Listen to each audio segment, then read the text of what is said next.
Audiobook The Cardiac Code by the Third Library. Introduction. For millennia, humanity has placed the crown upon the wrong throne. We have worshipped at the altar of the mind, believing that intelligence resides exclusively within the skull, that consciousness is merely the firing of synapses, and that our destiny is shaped by the thoughts we think. The modern world has become obsessed with optimizing the brain, with increasing IQ, with mastering logic and strategy, with developing the right mindset. We attend seminars on neuroplasticity, consume supplements for cognitive enhancement, and meditate to quiet the mental chatter.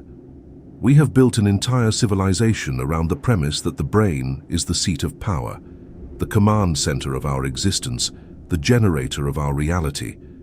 Yet the ancients knew something we have forgotten. The Egyptians did not weigh the brain in the afterlife. They weighed the heart against the feather of Ma'at. The Vedic seers did not speak of the mind as the center of being. They spoke of the heart chakra as the bridge between heaven and earth. The Taoists did not cultivate thoughts. They cultivated the heart-mind, the shin, the unified field where emotion and intelligence merge. These cultures understood that the brain, for all its computational brilliance, is merely the processor of information. It is the computer, not the power source. It analyzes, categorizes, and interprets, but it does not generate the fundamental force that shapes reality. The heart, on the other hand, is the generator. It is the magnetic dynamo that creates the field within which all manifestation occurs. While the brain operates on electrical impulses measured in microvolts, the heart produces an electromagnetic field that extends 3 to 8 feet beyond the physical body. This field is not metaphorical. It is measurable, quantifiable, and exponentially more powerful than anything the brain can produce. In fact, the magnetic component of the heart's field is approximately 5,000 times stronger than that produced by the brain. 5,000 times. Let that sink into your awareness. You have been trying to move the mountains of reality with a flashlight battery while ignoring the nuclear reactor pulsing in your chest.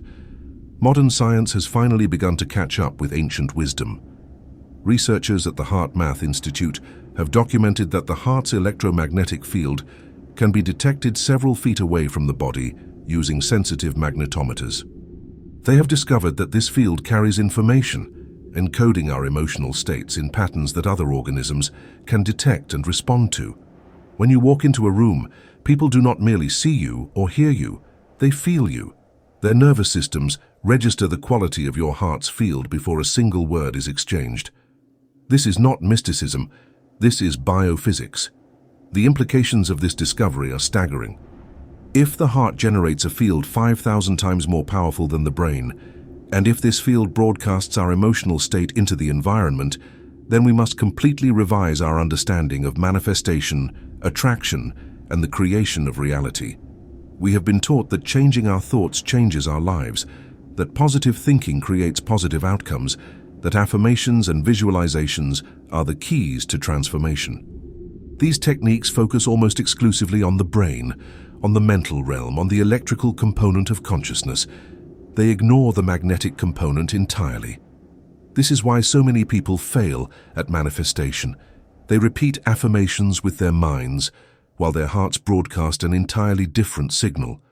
They visualize abundance while feeling the contraction of scarcity in their chest. They think positively while their electromagnetic field pulses with anxiety, fear, and doubt. The brain sends out the electrical signal, the information, the blueprint of what is desired, but the heart generates the magnetic field that actually draws the desired reality toward you. Without the heart's engagement, the mind's intentions remain impotent, like radio signals transmitted into space with no receiver to catch them. The heart is not simply a pump that circulates blood through the body. It is an organ of perception, a center of intelligence, and the primary architect of your experienced reality. The ancient Egyptians removed all other organs during mummification, but they left the heart in place, believing it would be needed in the afterlife. They understood that consciousness itself is anchored in the heart, that the essence of who you are is contained not in your cranium, but in your chest cavity. The hieroglyph for heart was also the symbol for consciousness, for truth, and for center. They were not speaking metaphorically. In this audiobook, we will dismantle the myth of the mind's supremacy and restore the heart to its rightful position as the generator of reality. We will explore the mechanics of the heart's electromagnetic field, the science of cardiac coherence, and the practical techniques for aligning the heart and brain into a unified creative force. We will examine why most manifestation techniques fail and how to correct this fundamental misalignment. We will learn to shift our focus from mindset to heartset, from thinking our way to success, to feeling our way into a new reality. The journey ahead is not about acquiring new information. You have enough information. The modern world is drowning in data, in techniques, in methods and systems. What is missing is not knowledge but coherence, not more mental strategies, but a return to the wisdom of the body, to the intelligence of the heart. We will learn to think with the heart and feel with the brain, to reverse the hierarchy that has been imposed upon us by a culture that fears emotion and worships logic. This is not a book of theory. This is a manual for reclaiming your power as a magnetic being, as a generator of fields, as a creator of reality through the coherent broadcasting of your heart's signal. You are not a passive recipient of circumstances. You are an active transmitter of electromagnetic information that literally shapes the quantum field around you. The question is not whether you are broadcasting. You are always broadcasting. The question is, what signal are you sending? Is your heart coherent or chaotic? Is your field attracting or repelling? Are you transmitting love or fear, gratitude or anxiety, abundance or scarcity? The heart is the key to unlocking manifestation, to accelerating healing, to transforming relationships and to creating a life of alignment and flow. It is the magnetic generator that turns thought into thing, intention into experience, and desire into destiny. For too long we have tried to build our dreams with the mind alone, using willpower and strategy and relentless mental effort. We have exhausted ourselves in the attempt, wondering why the universe seems to resist our every intention. The answer is simple. We have been using the wrong organ. The throne belongs to the heart. It is time to place the crown where it has always belonged. It is time to unlock the cardiac code and unleash the full power of your magnetic field. Everything you have been seeking exists not in your head, but in your chest. The treasure has been buried in the one place you forgot to look, within the electromagnetic generator of your own heart. Let us now descend into the chest cavity and discover the secret that the ancients knew, the secret that modern science is only beginning to understand, the secret that will change everything. The heart is not just an organ, it is an oracle. It is not just a muscle, it is a magnet. And you are about to learn how to wield it. Chapter 1. The Toroidal Field. Imagine a donut made of light spinning around your chest, pulsing with every heartbeat, extending outward in all directions like ripples on a pond. This is not a poetic metaphor. This is the actual geometric structure of the electromagnetic field generated by your heart. Scientists call this shape a torus, and it is the fundamental pattern of energy flow throughout the universe. Galaxies form in toroidal patterns. The Earth's magnetic field is toroidal. Even an apple, as it grows, follows a toroidal flow of energy from the blossom to the core. The torus is nature's signature, and your heart speaks in this same universal language. The heart's toroidal field extends approximately 3 to 8 feet beyond the physical boundary of your body, though some researchers have measured it at even greater distances under conditions of heightened emotion. This field is not static. It is dynamic, constantly expanding and contracting, breathing with your emotional state. When you feel joy, gratitude, or love, the field expands and becomes more coherent, its electromagnetic waves organizing into smooth, harmonious patterns. When you feel anger, fear, or frustration, the field contracts and becomes chaotic, its waves jagged and disordered. This field is your true body, your energetic body, and it is far larger and more influential than the physical form you see in the mirror. Every person you encounter has their own toroidal field, and these fields interact, overlap, and exchange information continuously. This is why you can sense someone's presence before they touch you, why you feel uncomfortable around certain people even when they smile and speak kindly, why you are drawn to others without logical explanation. Your heart's field is reading their heart's field, detecting patterns of coherence or chaos, love or fear, safety or threat.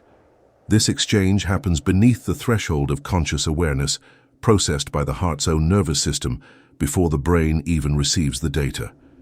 The ancient practice of measuring personal space, of respecting boundaries, of sensing whether someone is in your space or too close, is actually an intuitive recognition of these overlapping fields. When someone stands within your toroidal field without permission or without resonance, you feel violated, even if they have not physically touched you. Your nervous system registers the intrusion of their electromagnetic field into yours. Conversely, when someone you love enters your field, you feel expansion, warmth, and a sense of coming home. Your fields entrain with each other, synchronizing their rhythms like pendulum clocks hanging on the same wall. This toroidal field is not merely a passive byproduct of the heart's electrical activity. It is an active broadcasting system, transmitting your emotional state into the environment every moment of every day. You are, whether you realize it or not, constantly sending out a signal. This signal carries information about your internal state, your emotional weather, your degree of coherence or chaos. It informs the quantum field around you about what you are available to experience, what you are resonant with, what you are calling toward yourself. The field does not lie. You can smile and say positive words, but if your heart is contracting in fear, the field broadcasts fear. Think of your toroidal field as your personal event horizon, the boundary layer where potential becomes actual, where the quantum foam of possibility collapses into the concrete experience of your life. Everything that enters your experience must first pass through this field. Every person you meet, every opportunity that arises, every synchronicity that occurs has been filtered through the electromagnetic signature of your heart. If your field is broadcasting chaos, disorder, and fear, you attract chaotic circumstances. If your field is broadcasting coherence, order, and love, you attract experiences that match that frequency. The field is the attractor. This is the missing piece in most teachings about manifestation and the law of attraction. These teachings focus on thoughts, on mental images, on affirmations and intentions. They tell you to visualize what you want, to think positive thoughts, to maintain a high vibration. But they ignore the fact that thoughts are electrical signals with a relatively weak field, while emotions are magnetic forces with a field 5,000 times stronger.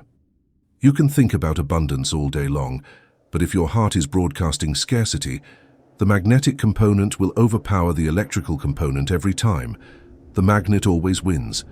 The quality of your toroidal field determines the quality of your life. A coherent field, one that pulses with smooth, harmonious rhythms, creates a reality of ease, flow, and synchronicity. Doors open before you knock. Resources appear when needed. People are drawn to help you. You describe your life as lucky or blessed, though in truth, you are simply generating a field that attracts positive circumstances. An incoherent field, one that spikes and stutters with stress and anxiety, creates a reality of friction, resistance, and struggle. Nothing flows. Opportunities slip away. People seem hostile or indifferent. You work twice as hard for half the results. The heart's toroidal field also affects your physical health in profound ways. Researchers have discovered that when the heart is in a state of coherence, it sends signals to the brain that optimize cognitive function, enhance immune response, and regulate hormonal balance. The heart essentially tells the brain, all is well, we are safe. You may stand down from emergency protocols and allocate resources to growth, healing, and creativity. Conversely, when the heart is in a state of incoherence, it sends distress signals that trigger the release of cortisol and other stress hormones, suppressing immune function and shutting down higher cognitive centers. The heart does not merely respond to stress, it creates or eliminates stress based on its own state of coherence. Understanding the toroidal field reveals why being in nature feels so restorative. Natural environments, forests, oceans, mountains, generate coherent electromagnetic fields through the living systems they contain. Trees, for instance, produce measurable electromagnetic fields through the flow of water and nutrients within their vascular systems. When you stand in a forest, your heart's field begins to entrain with the coherent fields of the trees, bringing your own system into greater harmony. This is not imagination. This is electromagnetic resonance. The forest does not judge your thoughts. It responds to your field and helps it reorganize into a more coherent pattern. The same principle explains why you feel drained after spending time with certain people and energized after being with others. If someone's field is chaotic, operating in a state of fear, anger, or depression, and you spend time within their toroidal field, your own field may become disrupted, losing coherence as it attempts to process the incoming chaos. If someone's field is coherent, radiating love, joy, or peace, your field may become more organized through resonance. This is the mechanism behind the old wisdom about choosing your companions carefully. You are not just affected by what people say or do. You are affected by the electromagnetic fields they generate. Your toroidal field is also the mechanism through which prayer, intention, and distant healing operate. When you hold someone in your heart with genuine care and coherence, your field extends toward them, carrying information that can influence their own field. Studies on prayer have shown measurable effects on recipients, even when separated by great distances, and even when the recipient is unaware of the prayer. The mechanism is not mystical intercession by an external deity. It is electromagnetic resonance transmitted through the unified field that connects all hearts. Your coherent heart can literally broadcast a signal of healing to another person, helping their system reorganize toward greater order. The shape of the torus itself is significant. Energy flows into the center, circulates through the structure, and radiates outward, only to return again to the center. It is a self-sustaining loop, a perpetual circulation of energy that requires no external power source once it is initiated. This is why ancient traditions spoke of the heart as the seat of the soul, the eternal flame that cannot be extinguished. The heart's toroidal field is self-generating, self-sustaining, and self-organizing. It is the closest thing you have to a perpetual motion machine, a zero-point energy device contained within your own chest. When you breathe consciously and focus your awareness on your heart, you can actually feel the toroidal field activate and expand. You may sense a warmth spreading from your chest, a tingling in your hands, or a general feeling of expansion beyond the boundaries of your skin. This is not imagination, it is perception. You are becoming aware of the electromagnetic field that has always been there, operating beneath the threshold of your normal attention. As you practice this awareness, the field becomes stronger, more coherent, and more influential. You become a more powerful broadcaster, a more magnetic presence, a more effective creator of your reality. The toroidal field is your primary interface with reality. It is the lens through which you perceive the world and through which the world perceives you. It is the medium through which you attract or repel, connect or disconnect, create or destroy. Understanding this field and learning to generate it coherently is the foundation of all manifestation, all healing, and all transformation. You are not a solid object moving through empty space. You are a dynamic electromagnetic field, constantly broadcasting, constantly receiving, constantly shaping the reality that unfolds around you. The question is not whether you have a field. The question is whether you are aware of it, and whether you are generating it consciously or unconsciously. The ancients understood this. They spoke of auras, of subtle bodies, of the luminous egg that surrounds the physical form. They were describing, in the language available to them, the same phenomenon that modern instruments now measure.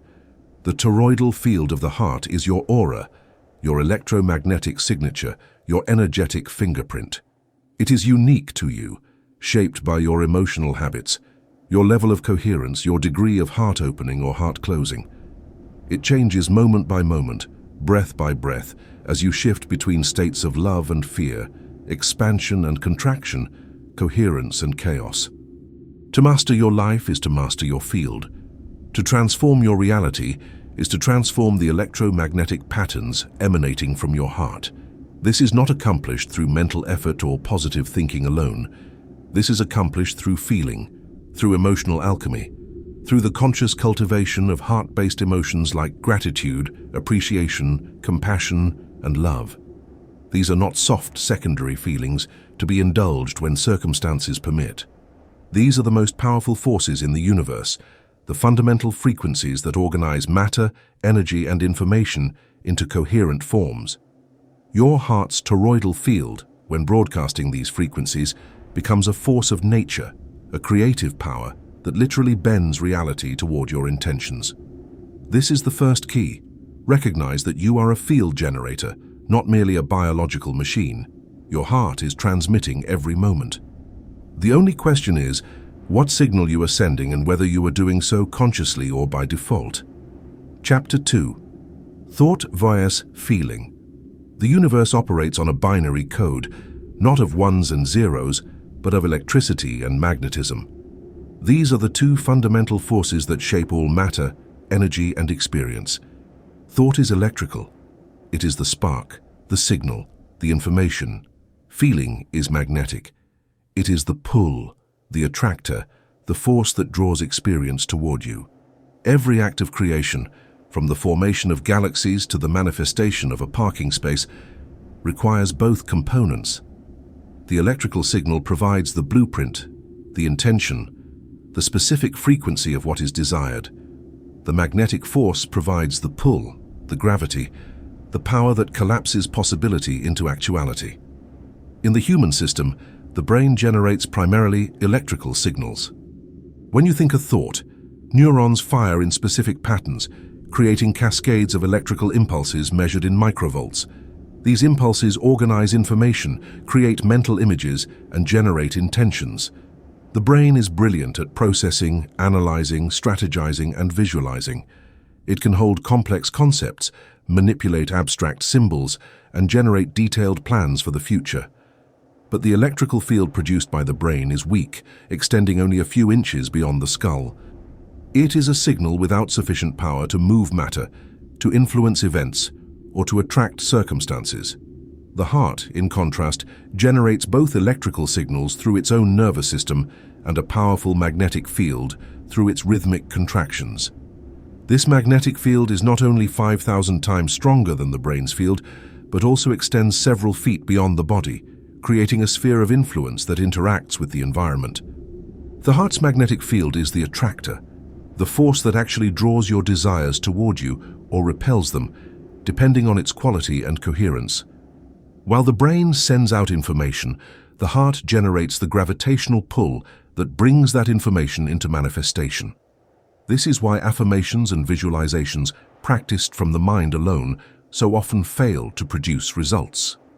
When you repeat "I am wealthy," while feeling the anxious contraction of financial fear in your chest, you are generating a mixed signal. The brain's electrical impulse says wealth, but the heart's magnetic field broadcasts lack. Since the magnetic component is 5,000 times more powerful, it drowns out the mental affirmation entirely. The universe, or more accurately, the quantum field, responds not to your thoughts, but to the dominant electromagnetic signal. In this case, that signal is fear, anxiety, and scarcity, and so you continue to attract circumstances that match those frequencies. Consider the mechanics of desire. When you want something, you first form a mental image of it. This is the electrical component, the thought. You visualize the house, the relationship, the amount of money, the career opportunity. You can see it clearly in your mind's eye. You can describe it in detail. You can think about it for hours. But until you generate the appropriate feeling state, the corresponding emotion that matches the fulfillment of that desire, the thought remains powerless. The magnetic component is missing. The attractor is offline. Now consider what happens when you add feeling. You do not just visualize the house, you feel the gratitude of living in it. You do not just imagine the money, you feel the relief and freedom it provides. You do not just picture the relationship, you feel the love and connection it embodies. As you generate these emotions authentically, not as pretense, but as genuine felt experience, your heart begins to produce a magnetic field that resonates with the frequency of the desired outcome. This field extends into the quantum soup of possibility and begins to organize events, synchronicities, and circumstances that match its signature. The problem is that most people have become disconnected from their feeling centers. Modern culture valorizes logic, reason, and mental analysis while dismissing emotion as weakness, irrationality, or lack of control. From childhood, we are taught to suppress feelings, to use our heads to think our way through problems. We are trained to trust thoughts and distrust emotions. This cultural programming has created a civilization of people operating primarily from the brain, generating weak electrical signals without the magnetic power necessary to manifest their intentions. We have become all information and no attraction.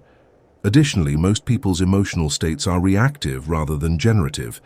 They feel what circumstances trigger rather than consciously choosing what to feel. If the bank account is low, they feel anxiety. If someone criticizes them, they feel anger or shame. If the world news is frightening, they feel fear. Their emotions are determined by external conditions, which means their magnetic field is constantly being shaped by the environment rather than shaping the environment. They are effect, not cause. They are receivers of reality rather than generators of reality. The shift from mindset to heartset is the shift from being mentally focused on what you want to being emotionally aligned with, already having it. This is the crucial distinction that most manifestation teachings miss. You do not attract what you want. You attract what you are. More precisely, you attract what you feel you are. If you want abundance but feel like a person struggling to survive, you will attract more struggle. If you want love but feel unworthy of receiving it, you will attract relationships that confirm your unworthiness.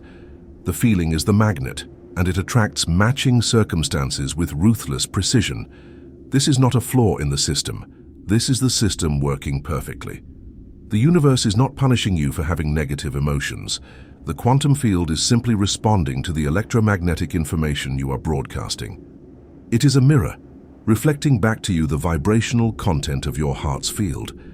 When you understand this mechanism, you realize that changing your life is not about changing your circumstances first and then feeling better.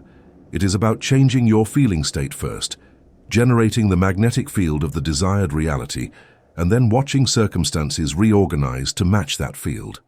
The ancient alchemists spoke of turning lead into gold, and modern interpreters assumed they meant literal transmutation of metals. But the real alchemy is the transmutation of emotion, the conscious transformation of fear into love, scarcity into abundance, separation into connection. This is the work. This is the practice. This is the key to all manifestation. You must learn to generate the feeling of the wish, fulfilled independent of external evidence. You must cultivate emotions not as reactions to circumstances, but as creative forces that shape circumstances. The brain can help with this process, but it cannot do the work alone. The brain can remember past moments when you felt the desired emotion. It can imagine future scenarios where you would feel that emotion. It can use visualization, affirmation, and mental rehearsal to support the emotional shift. But the actual generation of the magnetic field occurs in the heart. The brain provides the target, the heart provides the power. The brain sets the coordinates, the heart provides the thrust. Both are necessary, but the heart is primary. This understanding revolutionizes the practice of gratitude. Gratitude is not just a nice emotion to cultivate for psychological well-being. Gratitude is one of the most powerful magnetic states available to the human system. When you feel authentic gratitude, your heart rhythm becomes highly coherent, smooth, and organized. This coherent signal broadcasts a frequency of abundance, of already having received, of sufficiency and completion. The quantum field responds to this signal by collapsing possibilities that match its frequency. Gratitude does not attract because it makes you a better person. It attracts because it generates a specific electromagnetic signature that acts as a powerful magnet for positive circumstances. Similarly, love is not just a romantic feeling or a moral virtue. Love is a state of electromagnetic coherence, a frequency of resonance and connection. When you love something, your heart opens, your field expands, and you enter into resonance with the object of your love. This resonance creates a vibrational bridge between you and that which you love, allowing energy, information, and manifestation to flow across that bridge. To love your goal is to connect with it electromagnetically, to bring it into your field, to begin the process of collapsing the quantum wave function in its favor. The practical application of this knowledge is clear. Stop trying to manifest with your mind alone. Stop repeating affirmations that your heart does not believe. Stop visualizing outcomes while feeling their absence. Instead, learn to feel first. Cultivate the emotional states of already having, already being, already experiencing what you desire. Feel gratitude for money you have not yet seen. Feel love for the partner who has not yet arrived. Feel peace in the situation that still appears chaotic. As you generate these feelings authentically, you activate the magnetic component of creation, and the circumstances will inevitably follow. This is not positive thinking. This is not pretending or lying to yourself. This is understanding the mechanics of electromagnetic manifestation and using them deliberately. The heart does not care whether the thing you are grateful for has already manifested in physical form. The heart simply generates a magnetic field based on the emotional state you choose. When that state is gratitude, the field broadcasts abundance. When that state is love, the field broadcasts connection.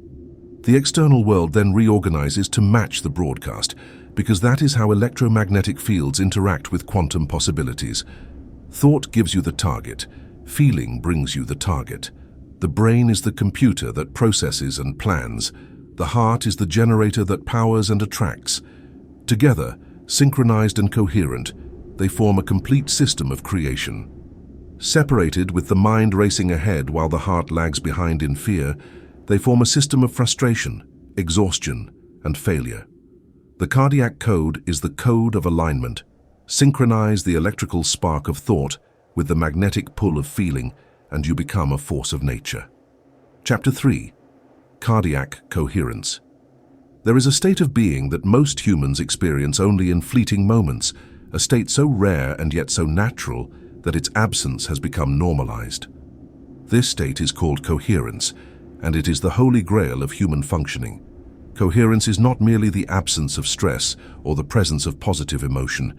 It is a specific physiological and electromagnetic condition where the heart, brain, and nervous system synchronize into a unified, harmonious rhythm. In this state, all systems of the body function optimally, resources are allocated efficiently, and your electromagnetic field broadcasts a clean, powerful signal into the environment. To understand coherence, you must first understand its opposite, incoherence. When you feel frustrated, anxious, angry, or fearful, your heart rhythm becomes jagged and disordered. Measured on a graph, the intervals between heartbeats spike and dip erratically, forming a chaotic pattern that resembles a seismograph during an earthquake. This chaotic rhythm sends alarm signals to the brain via the vagus nerve, informing the brain that the system is under threat. The brain responds by triggering the sympathetic nervous system, releasing cortisol and adrenaline, and shutting down non-essential functions like digestion, immune response, and higher cognitive processing. In a state of incoherence, you are literally stupider. The prefrontal cortex, responsible for decision-making, creativity, and problem-solving, goes offline. Blood flow is redirected to the hindbrain and the limbic system, the primitive structures designed for survival. You enter fight or flight mode, capable only of reactive, instinctual behaviors.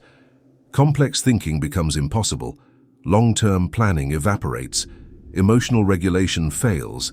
You become a survival machine, scanning for threats and reacting to triggers. This is the state in which most people spend most of their lives, chronically stressed, perpetually incoherent, operating from a reptilian foundation. Coherence is the inverse pattern. When you feel appreciation, gratitude, care, or love, your heart rhythm becomes smooth and ordered. The intervals between heartbeats form a gentle, rolling pattern that resembles ocean waves. This coherent rhythm sends safety signals to the brain, informing it that the system is secure. Resources are abundant, and there is no immediate threat. The brain responds by activating the parasympathetic nervous system, releasing oxytocin and DHEA, and bringing the prefrontal cortex fully online. Digestion improves, immune function enhances, cognitive capacity expands, creativity flows. You become a thriving organism capable of learning, growing, and creating. The implications of this are staggering. Your heart rhythm, determined by your emotional state, directly controls your access to intelligence, health, and creative power. If you live in chronic stress, you live in chronic incoherence, which means you live in a state of diminished capacity. No amount of intellectual effort can overcome the physiological limitations imposed by an incoherent heart. You can read all the books, attend all the seminars, and practice all the techniques, but if your heart is broadcasting chaos, your brain cannot access the resources necessary to implement what you learn. The heart is the gatekeeper to higher function. Researchers at the HeartMath Institute have developed precise methods for measuring and training coherence. Using heart rate variability monitors, they can display in real time the exact state of a person's heart rhythm. What they discovered is revolutionary. Coherence can be learned. It is not a random occurrence or a gift bestowed only on monks and mystics. It is a skill like riding a bicycle or playing an instrument. With practice, anyone can learn to shift from incoherence to coherence within seconds, regardless of external circumstances. This is the manual override switch for your nervous system. The technique is deceptively simple. It is called quick coherence, and it consists of 3 steps. First, focus your attention on the area of your heart. Not your physical heart as an organ, but the energetic center of your chest. Imagine breathing through your heart, drawing air into that space and releasing it from that space. This shift of attention from the head to the heart begins to change your physiology immediately. Second, slow your breathing to a rhythm of approximately 5 seconds in and 5 seconds out. This specific rhythm has been shown to create maximum coherence in the heart's variability pattern. Third, activate a positive feeling, appreciation, gratitude, care, or love for someone or something in your life. As you generate this feeling while maintaining the heart-focused breathing, your heart rhythm shifts into coherence within 30 to 60 seconds. This technique is not meditation in the traditional sense. You do not need to sit in a quiet room for 30 minutes. You do not need to empty your mind or achieve a transcendent state. You can do this standing in line at the grocery store, sitting in traffic, before a difficult conversation, or in the middle of a stressful workday. It is a practical tool for resetting your electromagnetic field, for shifting from chaos to order, for reclaiming access to your full intelligence and creative capacity. It is the single most powerful intervention you can make in any moment of stress or confusion. The effects of sustained coherence practice are profound. Studies have shown that regular coherence training improves cardiovascular health, enhances immune function, reduces anxiety and depression, improves sleep quality, and increases cognitive performance. People report feeling more centered, more connected, more resilient in the face of challenges. Relationships improve because a coherent person broadcasts a field that others feel is safe and trustworthy. Decision-making improves because the prefrontal cortex remains online even under pressure. Synchronicities increase because a coherent field attracts coherent circumstances. Coherence also affects your ability to manifest intentions. When your heart is incoherent, your electromagnetic field is chaotic, broadcasting mixed signals that confuse the quantum field. You might intend abundance while your heart rhythm screams scarcity. You might visualize success while your physiology is locked in failure patterns. The incoherence undermines all your mental efforts at manifestation. But when you achieve coherence, your field becomes a clean, powerful transmitter. The signal is clear, consistent, and amplified. The universe, or more accurately, the responsive quantum field, receives an unambiguous instruction and responds accordingly. Think of coherence as tuning a radio station. When the signal is weak or filled with static, you might hear fragments of music mixed with noise from other stations. The message is garbled and unclear. But when the signal is strong and clean, the music comes through with perfect clarity. Your heart in coherence is that clear signal, broadcasting your intentions without interference, without contradiction, without the static of stress and fear. The field responds to clarity, not to effort. A coherent request whispered once is more powerful than 1,000 incoherent affirmations shouted at the universe. The ancient practices of prayer, meditation, and contemplation all aimed at achieving coherence, though they did not use that term. When a monk prays with genuine devotion, his heart enters coherence. When a mystic meditates on divine love, her heart rhythm becomes ordered and harmonious. When a shaman enters a trance state focused on healing, his electromagnetic field broadcasts a coherent signal that affects those around him.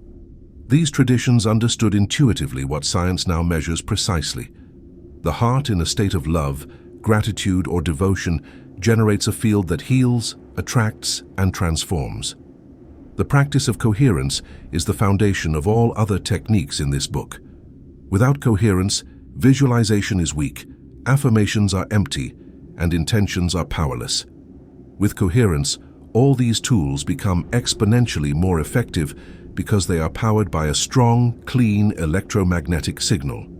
The heart in coherence is the generator turned on, the reactor at full power, the transmitter broadcasting at maximum strength. Everything else you do is simply directing that power towards specific goals. You cannot fake coherence. You cannot think your way into it. You must feel your way into it. This is why the practice requires the activation of a genuine positive emotion. The emotion is not decoration, it is the mechanism. Gratitude generates coherence. Appreciation generates coherence. Love generates coherence. These are not abstract virtues. They are specific electromagnetic states that can be measured and trained. When you feel authentic gratitude, your heart rhythm spontaneously organizes into coherence without conscious effort.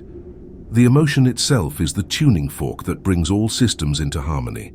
Many people resist this practice because they believe they cannot feel gratitude when circumstances are difficult. They wait for things to improve before they allow themselves to feel positive emotions. This is backward. The coherent emotion is not a response to good circumstances. It is the generator of good circumstances. You must feel grateful before the evidence appears. You must generate love before the beloved arrives. You must broadcast abundance before the money manifests. This is the reversal of causality that most people never grasp. The feeling is not the result. The feeling is the cause. Start with small moments. Find something, anything to appreciate. The warmth of sunlight on your skin, the taste of water, the fact that your heart is beating without your conscious effort. As you focus on this appreciation and breathe it into your chest, your heart will begin to shift into coherence. The more you practice, the easier it becomes. Eventually, you develop the ability to enter coherence at will, regardless of external circumstances. You become the master of your internal state, and therefore the master of your electromagnetic field, and therefore the master of your reality. Coherence is not a luxury or a nice-to-have enhancement. It is the essential foundation of a functional human life. Without it, you're operating at a fraction of your potential, stumbling through life in a fog of stress reactivity, cut off from your intelligence, your creativity, and your power. With it, you are fully online, fully resourced, fully capable of creating the reality you desire. The shift from incoherence to coherence is the shift from victim to creator, from chaos to order, from powerlessness to magnetic force. The heart is waiting for you to command it. The power is already there. The generator is already installed. You need only flip the switch through conscious feeling, through the deliberate cultivation of heart-based emotions, through the practice of coherence. This is the work.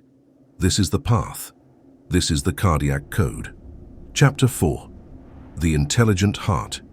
For centuries, Western science insisted that intelligence resided exclusively in the brain, that consciousness was a product of neural firing, and that the heart was merely a pump, a mechanical muscle designed to circulate blood.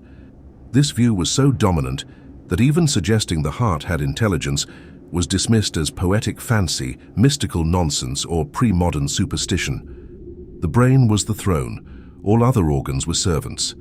But research over the past 3 decades has systematically demolished this hierarchy, revealing a truth that ancient cultures never forgot. The heart thinks, feels, and remembers independently of the brain. In the early 1990s, researchers discovered that the heart contains approximately 40,000 specialized neurons called sensory neurites. These neurons form a complex network, sometimes referred to as the little brain in the heart, or the cardiac nervous system. This intrinsic nervous system allows the heart to process information, make decisions, and learn from experience without any input from the brain in the skull. The heart has its own memory. It can perceive the environment directly. It can send complex signals to the brain that profoundly affect cognition, emotion, and behavior. What shocked researchers even more was the direction of information flow. The heart sends far more signals to the brain than the brain sends to the heart. The ratio is approximately 9:1. For every signal the brain sends downward to the heart sends 9 signals upward to the brain.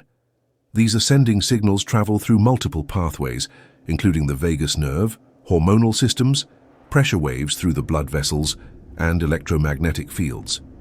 The heart is not waiting for instructions from the brain. The heart is constantly instructing the brain on how to perceive, respond, and create. The signals the heart sends to the brain directly affect perception and cognition. When the heart is in a coherent rhythm, it sends signals that open access to the prefrontal cortex, enhancing creativity, problem-solving, and emotional regulation. When the heart is in an incoherent rhythm, it sends signals that shut down the higher brain and activate the survival centers. The heart literally determines which parts of your brain you have access to at any given moment. The quality of your thinking is downstream from the quality of your heart's rhythm. If you want to be smarter, you must cultivate a coherent heart. This cardiac intelligence operates on a different timescale and with different priorities than the brain's intelligence. The brain processes information sequentially, analyzing data step by step, building logical arguments and projecting into the future.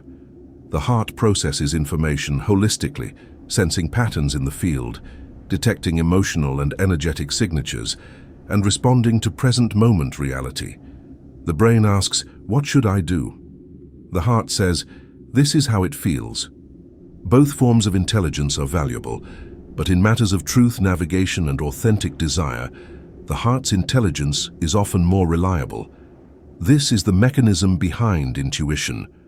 When you have a gut feeling about someone or something, the feeling does not actually originate in your gut or your brain.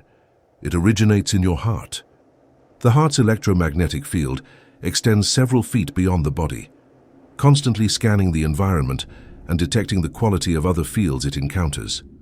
When you meet someone whose field is incoherent or threatening, your heart detects this and sends alarm signals to your brain before your conscious mind has registered any verbal or visual cues.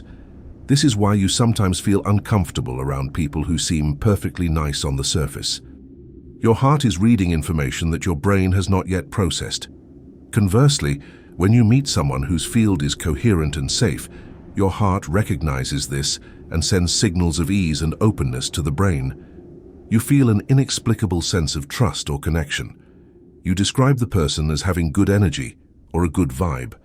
What you are actually detecting is the electromagnetic signature of their heart's field in resonance with your own. The heart knows things the brain cannot yet articulate. The heart sees through masks, reads between words, and senses the truth beneath appearances.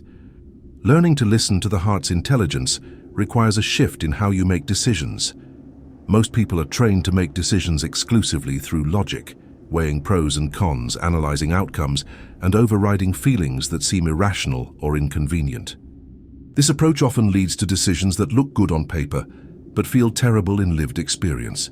You take the job with the higher salary, but dread going to work. You enter the relationship that makes logical sense, but lacks authentic connection. You move to the city that offers more opportunities, but feel constantly drained and disconnected.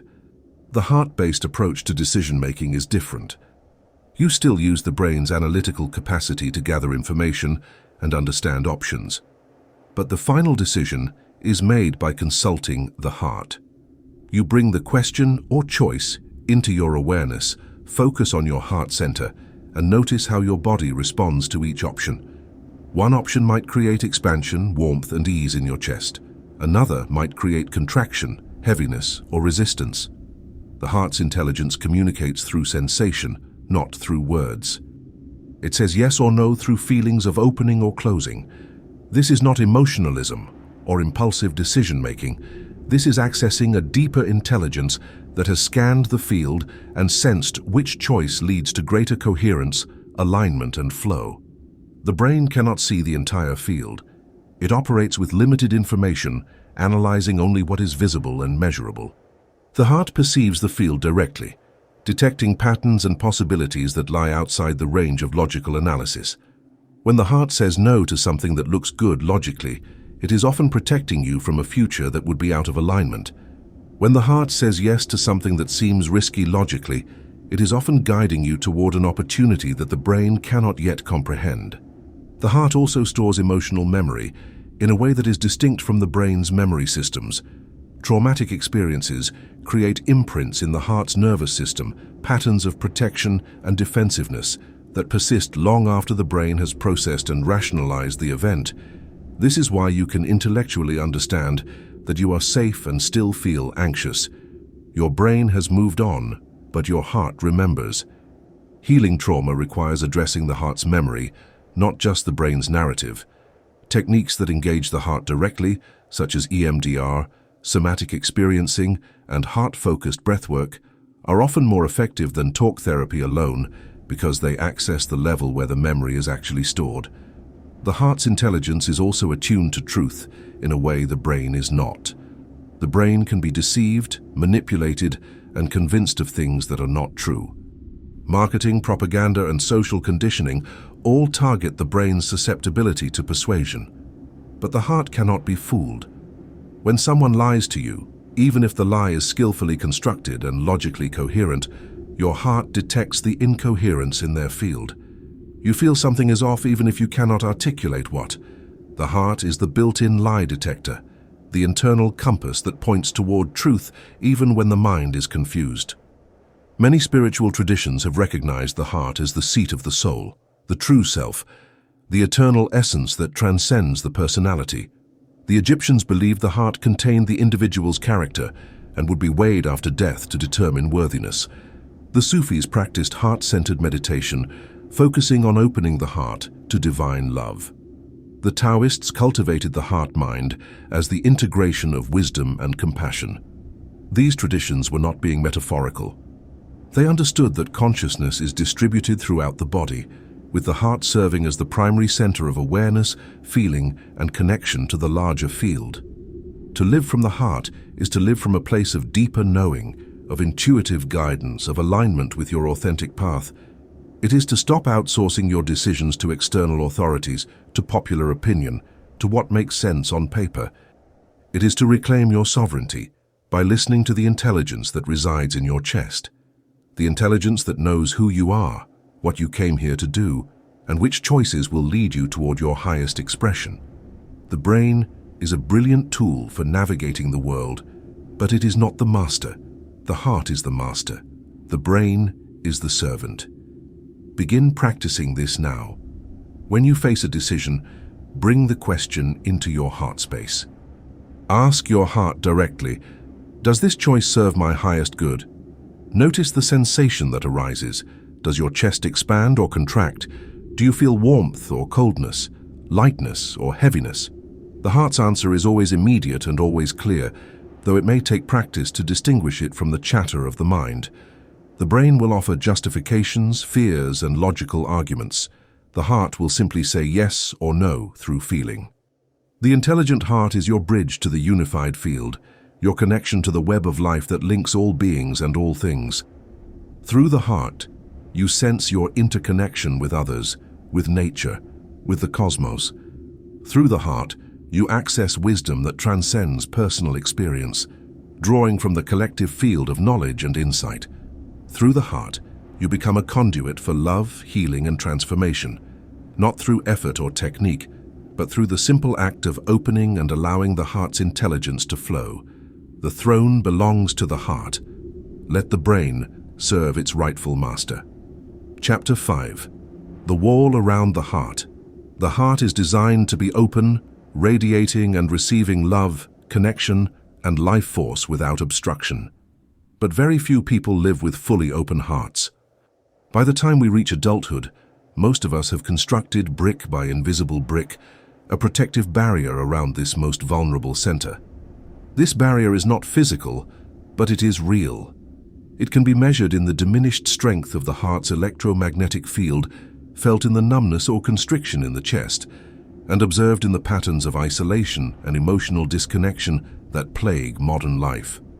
This is the heart wall, and it is simultaneously our greatest protection and our greatest prison. The heart wall begins to form in childhood, often in response to our first experiences of emotional pain. A parent's anger, a sibling's rejection, the loss of a loved one, the loneliness of not being seen or heard. These experiences register in the heart as threats. The young nervous system, not yet developed enough to process complex emotions, responds by creating an energetic shield. The unconscious logic is simple. If opening the heart leads to pain, then closing the heart will lead to safety. Layer by layer, experience by painful experience, the wall is built. Each brick is made of trapped emotion, frozen in time, forming a barrier between the inner self and the outer world. Dr. Bradley Nelson, who developed the emotion code healing system, estimates that 93% of the population has a heart wall. This wall is constructed from what he calls trapped emotions, specific emotional energies that were too overwhelming to process at the time they were experienced and thus became lodged in the energetic anatomy of the body, particularly around the heart. These trapped emotions continue to vibrate at the frequency they were experienced, creating a constant background noise of old pain, fear, grief, or anger. The heart wall becomes a prison of the past, a collection of old wounds that continue to influence present experience. The purpose of the heart wall is protection. It keeps you from being hurt again as deeply as you were hurt before. It creates distance between you and others, ensuring that no one can penetrate to the core of your vulnerability. It numbs you to emotional pain, allowing you to function in a world that often feels threatening or overwhelming. In the short term, the heart wall serves a survival function. It allows a traumatized child to continue living, a betrayed lover to keep going, a grieving soul to avoid being consumed by loss. The problem is that the wall, once erected, rarely comes down on its own. It persists long after the original danger has passed. The cost of maintaining a heart wall is staggering. While it blocks pain, it also blocks love, joy, connection, and abundance. The wall is not selective. It cannot filter out only negative emotions while allowing positive ones through. A closed heart is simply closed. You may feel safe, but you also feel numb, disconnected, and isolated. Relationships become shallow or dysfunctional because intimacy requires vulnerability, and vulnerability is precisely what the wall prevents. You cannot fully receive love when your heart is walled. You cannot give love authentically when your own heart is locked away behind layers of protection. The heart wall also directly impacts manifestation and attraction. Remember that the heart generates the magnetic field that draws experiences toward you. A heart surrounded by a wall has a significantly weakened electromagnetic field. It is like trying to transmit a radio signal through concrete. The broadcast is muffled, distorted, and weak. Your intentions, no matter how clearly formed in the mind, cannot generate sufficient magnetic pull to attract what you desire.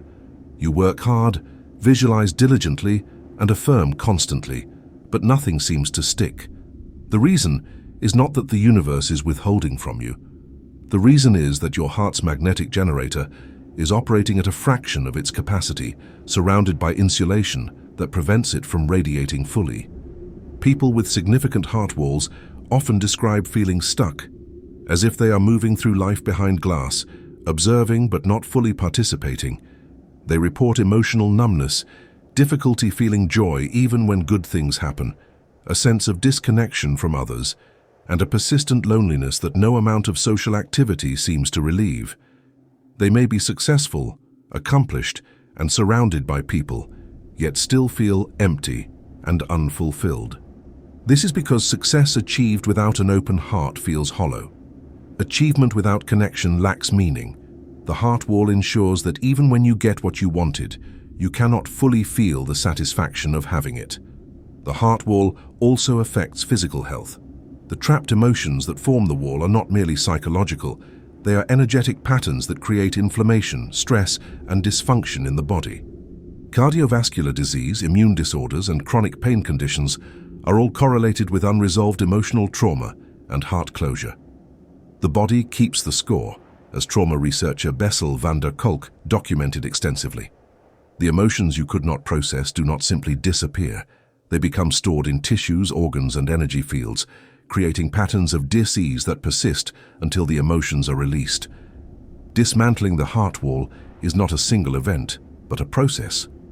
It requires the courage to feel what has been avoided, to revisit old wounds, not to re-traumatize yourself, but to release the trapped energy. This work can be done through various modalities: somatic therapy, energy healing, breathwork, EMDR, emotional release techniques, forgiveness practices, and conscious grieving. The key is to bring awareness to the wall, to recognize its presence, and to begin gently removing the bricks one at a time. This is not about forcing the heart open or bypassing the pain. It is about creating safety to feel, to process, and to let go. Forgiveness is one of the most powerful tools for dissolving the heart wall. Forgiveness does not mean condoning what happened or pretending the harm did not occur. Forgiveness is the decision to release the emotional charge you are carrying around the event, to free yourself from the energetic prison of resentment and blame. When you hold on to unforgiveness, you hold on to the very emotions that form the wall. Every time you replay the grievance in your mind, you reinforce the bricks. When you forgive, not for the other person's sake but for your own liberation, you begin to dissolve the barrier and reclaim your heart's power. Another essential practice is learning to feel safe in your body. The heart wall was built because opening felt dangerous. To dismantle it, you must create a new experience of safety, a felt sense in the nervous system that it is now okay to be vulnerable, that the present moment is not the past, that you have resources and resilience you did not have as a child. This is accomplished through practices that regulate the nervous system: slow breathing, grounding, movement, self-compassion, and the cultivation of coherence. As the body learns that it is safe to feel, the heart naturally begins to open. Self-compassion is crucial in this process. Many people have walls around their hearts, not because of what others did to them, but because of how harshly they have treated themselves. The inner critic, the voice of shame and self-judgment, creates constant emotional pain that the heart must defend against. If you are in a war with yourself, your heart will remain closed to protect you from your own attacks. Learning to speak to yourself with kindness, to treat your own wounds with tenderness, to forgive yourself for past mistakes, begins to soften the wall from the inside out. As the heart wall begins to dissolve, you will notice changes in your electromagnetic field. You will feel more energy, more aliveness, more presence. Colors may seem brighter. Music may move you more deeply. You will find yourself crying more easily, not from sadness, but from the reopening of your capacity to feel. This is not weakness. This is the return of your power. A heart that can feel deeply can also love deeply, create deeply, and attract powerfully. The tears are the wall melting, the ice thawing, the frozen emotions finally flowing out of your system. You will also notice changes in your relationships. As your heart opens, you naturally attract more open-hearted people. Relationships that were based on codependency or dysfunction may fall away because they no longer match your frequency. New connections will form that feel deeper, more authentic, more nourishing.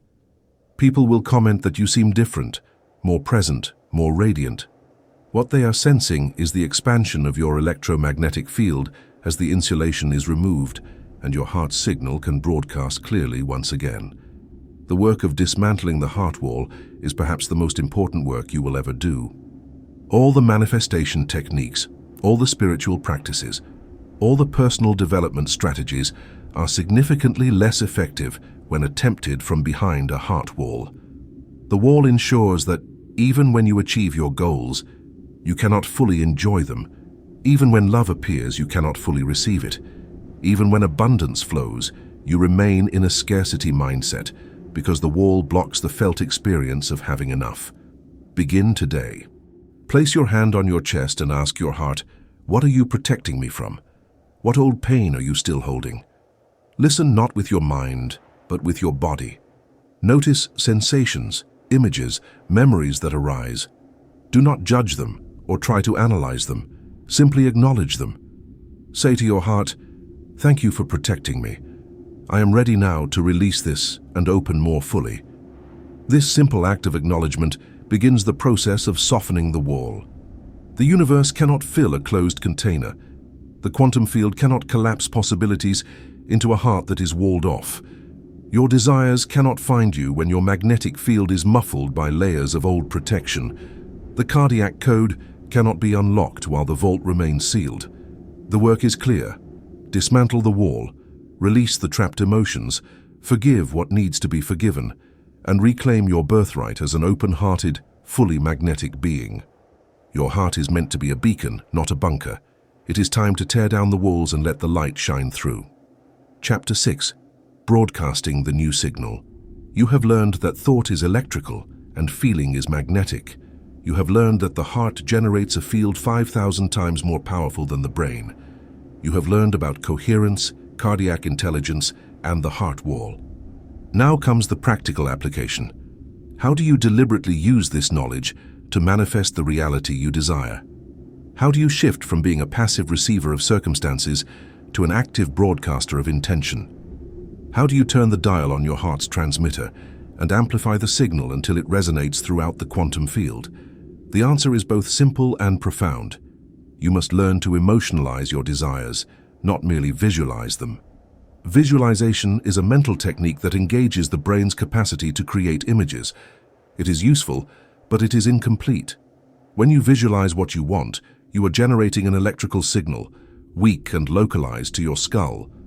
The image may be vivid, detailed, and repeated daily, but without the corresponding emotional broadcast from the heart, it remains powerless to attract. The visualization is the blueprint. The emotion is the construction crew that actually builds the structure. To emotionalize a desire means to feel in your chest cavity the emotional state you would experience if the desire were already fulfilled. This is not imagination. This is not pretending. This is the conscious generation of an authentic emotional state, a genuine frequency that your heart can broadcast. If your desire is financial abundance, you do not just visualize money in your bank account. You feel the relief, the freedom, the security, the gratitude that money provides. You feel it as if it were happening now, not as something that might happen in the future if you are lucky enough. The key is to shift from longing to having. Longing is the emotional state of lack, of wanting something you do not have, of reaching toward a future that feels distant and uncertain. When you long for something, your heart broadcasts lack. The magnetic signal says, "I do not have this. I am incomplete. I am in want." The quantum field, responding to this signal, continues to deliver experiences of not having, of incompleteness, of want. Longing perpetuates itself because the emotional broadcast attracts matching circumstances. Having is the emotional state of fulfillment, of already possessing, of completion and satisfaction. When you feel as if you already have what you desire, your heart broadcasts abundance. The magnetic signal says, "I have received, I am complete, I am satisfied." The quantum field, responding to this signal, begins to organize events, synchronicities, and opportunities that match the frequency of having. This is why gratitude is so powerful. Gratitude is the emotion of having received. When you are grateful, you are not longing. You are celebrating what is already present, even if it is not yet visible in physical form. The technique, then, is to enter a state of coherence, focus on your heart center, and deliberately generate the emotion associated with your wish fulfilled. If you desire a loving relationship, you do not visualize the person. You feel the love, the connection, the warmth of being deeply seen and cherished. You feel it radiating from your chest, expanding outward. If you desire creative success, you do not visualize the accolades. You feel the joy of creating, the satisfaction of contribution, the pride of authentic expression. The feeling is the thing. The feeling is the magnet. The feeling is the signal that the field responds to. This practice requires a shift in how you approach desire itself.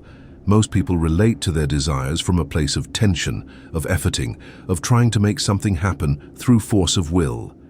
They hold their desires tightly, like precious objects that might be stolen if they relax their grip. This tension creates incoherence in the heart rhythm, which broadcasts stress and lack rather than abundance. The field responds by creating more situations that require effort and tension, a self-perpetuating cycle of struggle. The heart-based approach is to hold your desires lightly, playfully, joyfully. You do not need to force them into being.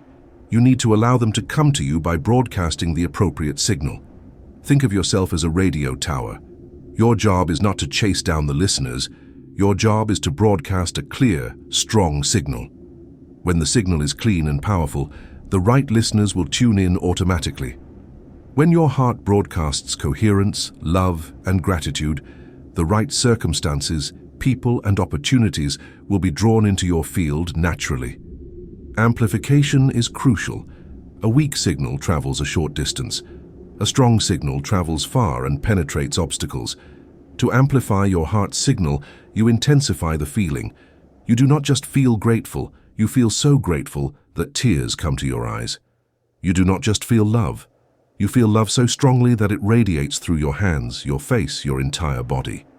You turn up the volume on the emotion until it becomes a palpable force, a tangible energy that you can sense moving through you and expanding around you. Some people find it helpful to use music, movement, or breathwork to amplify the emotional state.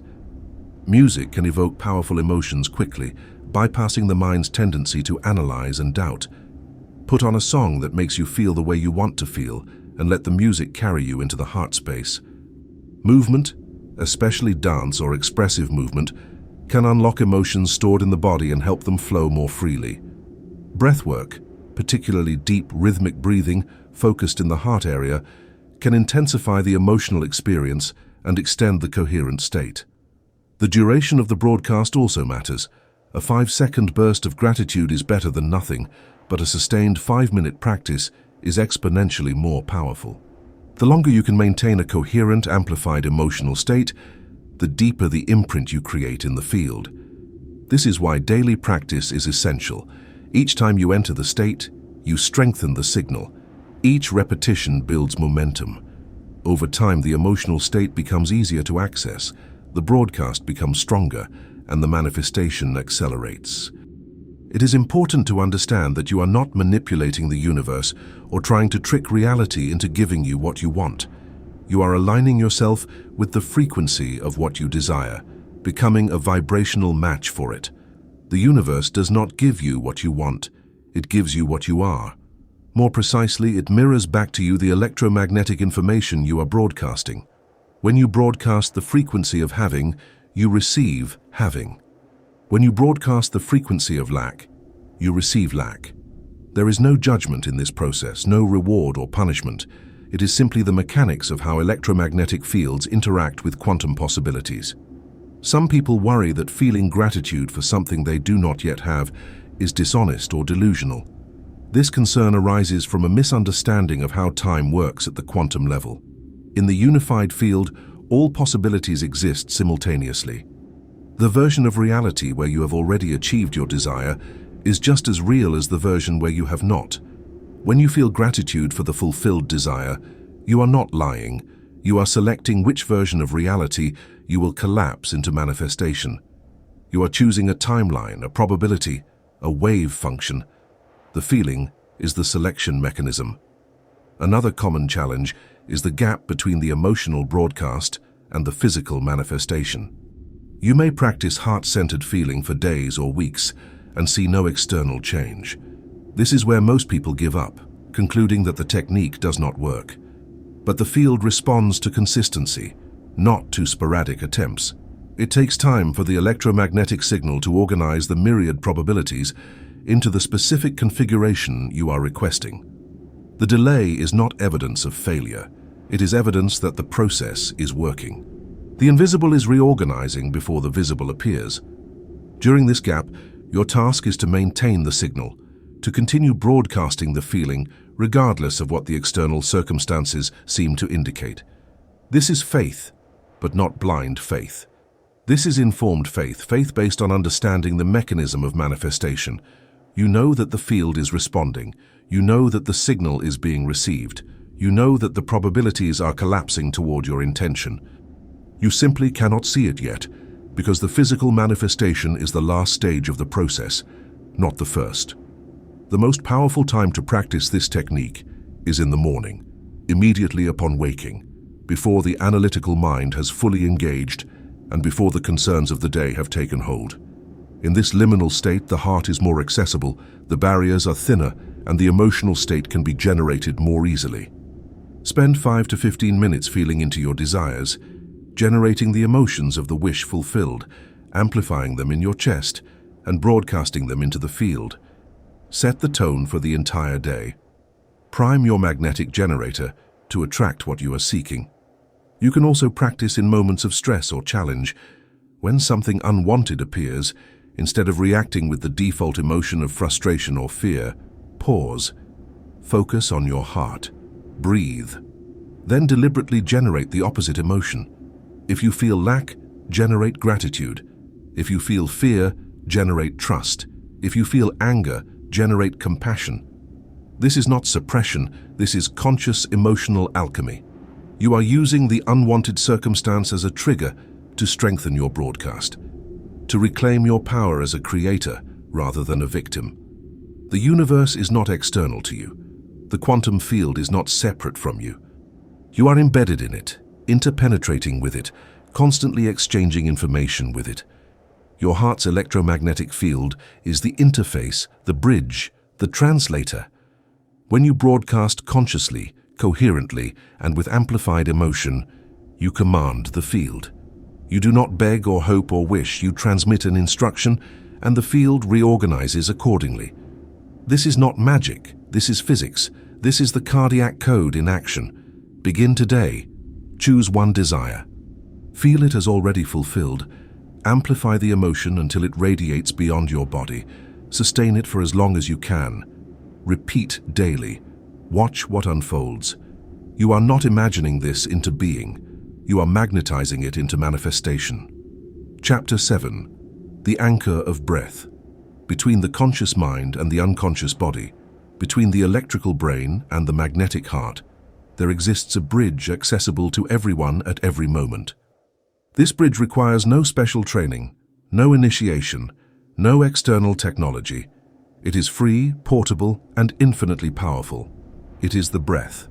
While most people breathe automatically, unconsciously, treating respiration as merely a mechanical function of survival, ancient traditions understood breath as the primary tool for regulating consciousness, harmonizing internal systems, and connecting to the unified field. The breath is the manual override switch for your nervous system and the most direct pathway to cardiac coherence.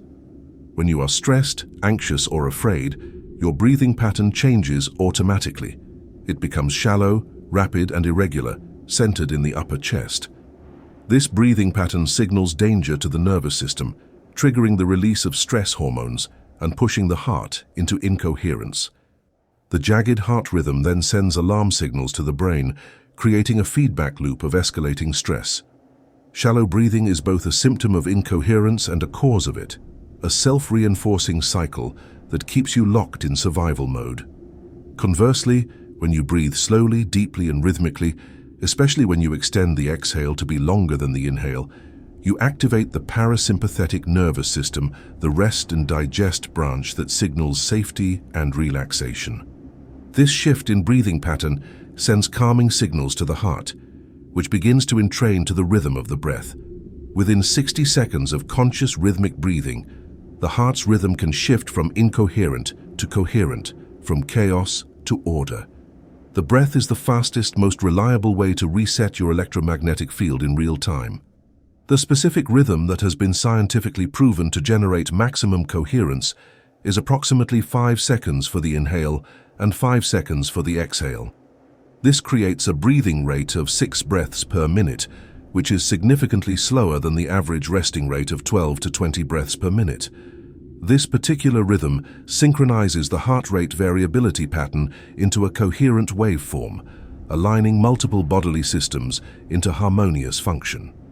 It is not arbitrary, it is the resonant frequency of the human heart-lung system. To practice this, find a comfortable position, either sitting or lying down. Place one hand on your chest over your heart area. Close your eyes if it feels comfortable. Begin to breathe through your nose if possible, though mouth breathing is acceptable if necessary. Inhale slowly for a count of 5, allowing the breath to fill your lungs completely, but without strain. Pause very briefly at the top of the inhale. Then exhale slowly for a count of 5, releasing all the air gently and completely. Pause briefly at the bottom of the exhale. Repeat this cycle. As you continue this rhythmic breathing, imagine that the breath is flowing in and out through your heart center, not your nose. This is a visualization technique that helps focus your awareness in the chest rather than the head. You are not literally breathing through your heart, but imagining it in this way creates a shift in your energy and attention that supports coherence. You are moving your consciousness from the analytical mind to the feeling heart, from the electrical to the magnetic, from thinking to being. Within 1 to 3 minutes of this practice, most people begin to notice changes. The body relaxes, the mind quiets. A sense of spaciousness or ease emerges. Some people feel warmth spreading from the chest. Others notice a tingling in the hands or face as circulation improves and the nervous system shifts. These are signs that coherence is being established, that the heart and brain are synchronizing, that your electromagnetic field is organizing into a more harmonious pattern. The breath is also the anchor for emotional regulation. When a strong emotion arises, anger, fear, grief, or even intense joy, the breath changes automatically. If you allow the breath to remain reactive, the emotion can escalate and overwhelm your system, pushing you into incoherence and potentially into actions you will later regret. But if you consciously regulate the breath, you can maintain coherence even in the presence of powerful emotions. You do not suppress the emotion. You create a container of coherence that allows the emotion to be felt without losing your center. This is particularly important in conflict situations. When someone triggers you, your immediate physiological response is to breathe rapidly and shallowly, preparing for fight or flight. If you continue this breathing pattern, your heart becomes incoherent, your prefrontal cortex goes offline, and you react from your survival brain, saying or doing things that escalate the conflict. But if you can pause, even for 10 seconds, and regulate your breath into the 5-5 rhythm, you maintain access to your higher brain functions. You can respond rather than react.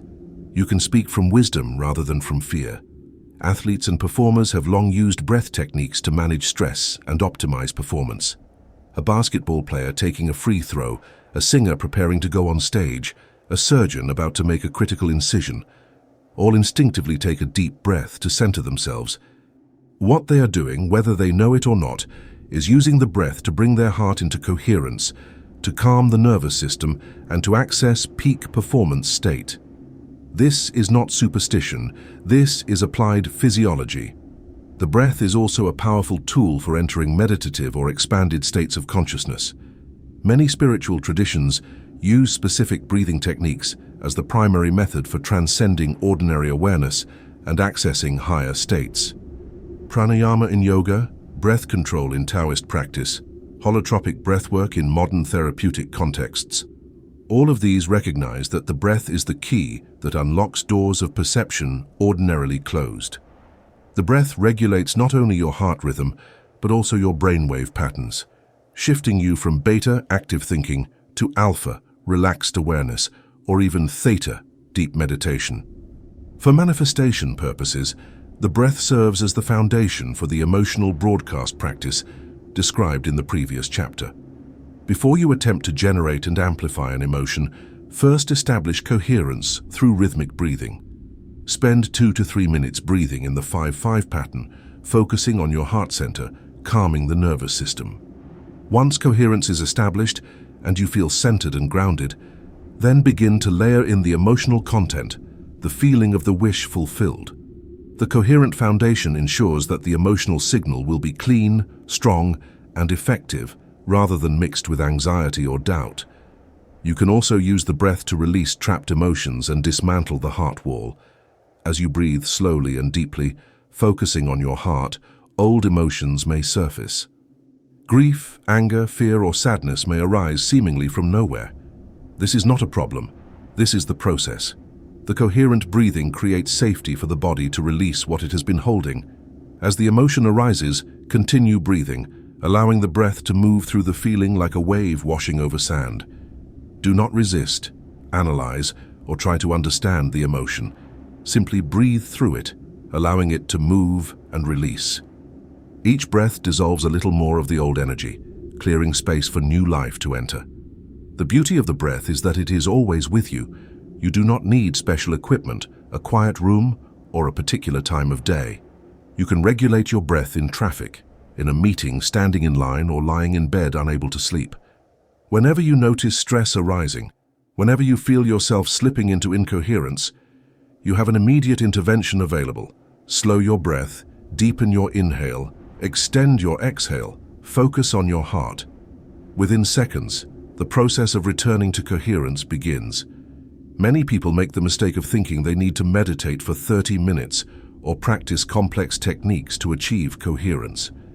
While longer practices are valuable and create deeper imprints, the breath offers a practical, accessible tool that can be used multiple times throughout the day. A 2-minute breathing break every few hours is more effective than a single 30-minute meditation practiced with gritted teeth and tension, because you should meditate. The breath is also a diagnostic tool. Notice your breathing patterns throughout the day. When are you breathing shallowly? When does your breath become held or restricted? When do you sigh heavily or yawn excessively? These are signals that your system is stressed, that coherence has been lost, that your electromagnetic field needs recalibration. The breath tells you the truth about your internal state, often before your conscious mind has registered the problem. Incorporate breath awareness into your daily routine. Set reminders on your phone to pause and take 3 coherent breaths. Practice the 5-5 rhythm for 5 minutes every morning. Use the breath to transition between activities, to clear old energy before entering new situations, to reset your field before important conversations. The breath is not a technique you use occasionally. It is a practice you weave into the fabric of your life, a constant companion that keeps you anchored in coherence. The ancient yogis said that the breath is the link between the body and the spirit, between the finite and the infinite, between the self and the cosmos. Modern science confirms this in its own language. The breath regulates the interface between the nervous system and the electromagnetic field, between the individual and the unified field of consciousness. When you master your breath, you master your state. When you master your state, you master your reality. The breath is the anchor that keeps you centered in the storm, the bridge that connects heart and brain, the key that unlocks the cardiac code. Breathe consciously, breathe coherently, breathe into your heart. Everything begins and ends with the breath. Chapter 8. Love as a physics force. The word love has been so romanticized, sentimentalized, and misunderstood that it has lost its true meaning. In popular culture, love is equated with romantic attraction, familial obligation, or emotional attachment. It is seen as a pleasant feeling when things go well, and an agonizing suffering when they do not. It is treated as optional, conditional, and unpredictable. But love, in its truest sense, is none of these things. Love is not an emotion that comes and goes based on circumstances. Love is a fundamental force of physics, a frequency of resonance, the organizing principle of the universe itself. At the quantum level, everything is energy vibrating at different frequencies. Matter is energy condensed to a slow vibration. Different frequencies create different forms, different experiences, different realities. The frequency of fear creates contraction, separation, and disorder. The frequency of love creates expansion, connection, and order. These are not metaphors. These are measurable states. When you feel fear, your heart rhythm becomes chaotic, your electromagnetic field contracts, and your cells literally close down, restricting nutrient flow and waste removal. When you feel love, your heart rhythm becomes coherent, your field expands, and your cells open, optimizing function and communication. Love, then, is the frequency of coherence itself. It is the state in which all systems align, all parts harmonize, all elements cooperate. Love is the opposite of entropy. Where entropy represents the tendency toward disorder and fragmentation, love represents the force of coherence and integration. This is why love heals. It does not heal through some mystical or supernatural process. It heals because it brings systems into the optimal state for self-repair and regeneration. A body loved heals faster than a body hated. A relationship based in love creates growth for both individuals. A community organized around love thrives, while a community based in fear collapses. In the context of manifestation, love is the frequency that connects you to what you desire. When you love something, you enter into resonance with it. Resonance is the physics principle where two objects vibrating at similar frequencies begin to influence each other, eventually synchronizing their vibrations. When you love money, not from greed but from appreciation for what it enables, you resonate with the frequency of abundance. When you love your goal, not from desperate need but from genuine excitement, you resonate with the frequency of achievement. Love is the glue, the connector, the bridge between you and your desires. This is why the manifestation teachers who tell you to feel as if you already have it are pointing to love.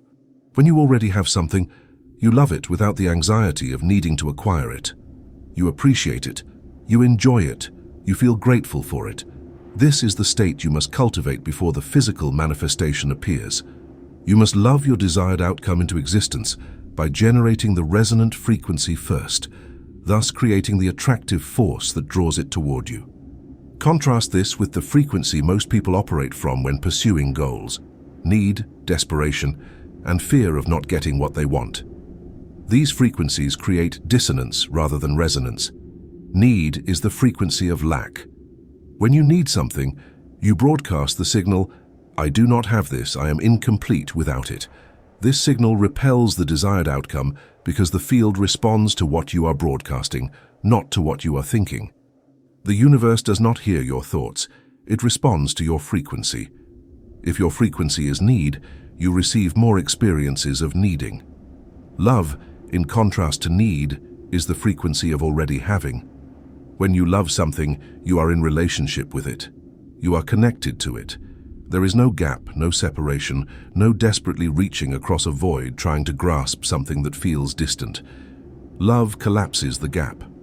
It brings the desired reality into your field by creating resonance, by matching frequencies, by establishing a vibrational bridge that allows manifestation to flow naturally.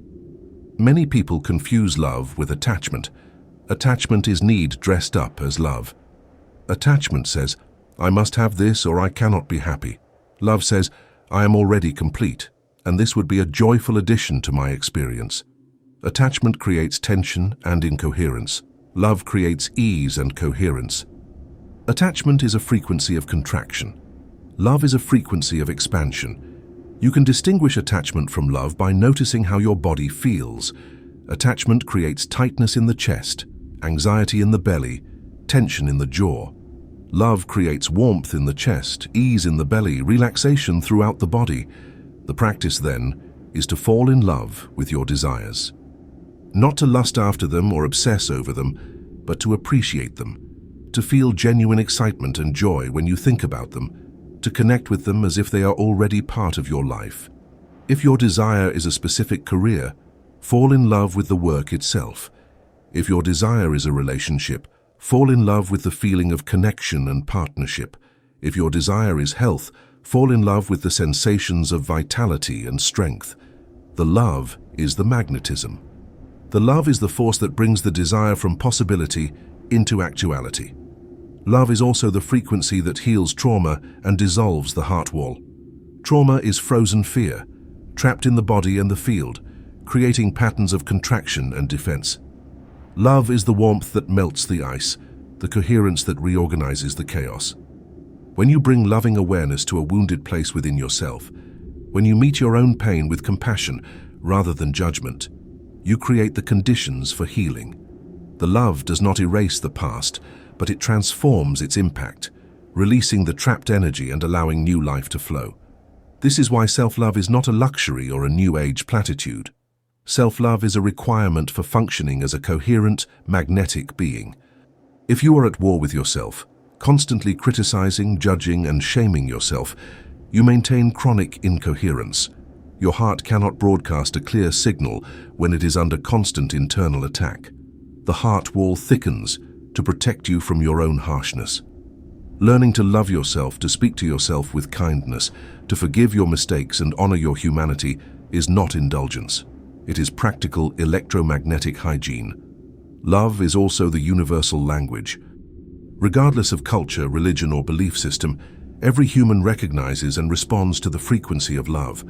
When someone genuinely loves you, you feel it. Their electromagnetic field broadcasts coherence that your field detects and responds to. You feel safe, seen, valued. This is not dependent on their words or actions, though those matter too. It is the field they generate that creates the experience of being loved. You can say all the right words, but if your field is incoherent, the other person will sense the dissonance. This explains why some people are magnetic and others are not. Magnetic people are not necessarily more attractive, intelligent, or accomplished. They are simply broadcasting a coherent field of love, of openness, of genuine connection. Others are drawn to them because their fields create safety and resonance.